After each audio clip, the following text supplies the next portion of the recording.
നമസ്കാരം.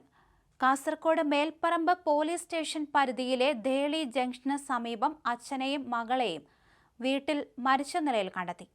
നഴ്സിംഗ് വിദ്യാർത്ഥിനിയായ വൈഷ്ണവിയെയും പിതാവ് ഗണേശനെയുമാണ് മരിച്ച നിലയിൽ കണ്ടെത്തിയത്. കഴിഞ്ഞ ദിവസം രാവിലെയാണ് വൈഷ്ണവിയെ വീട്ടിൽ മരിച്ച നിലയിൽ കണ്ടെത്തിയത്.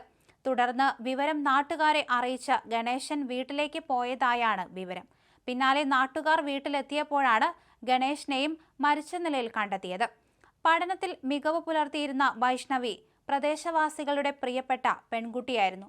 മികച്ച വിദ്യാർത്ഥിനി എന്ന നിലയിൽ നേരത്തെ പ്രദേശത്തിന്റെ ആദരവും വൈഷ്ണവിക്ക് കിട്ടിയിരുന്നു.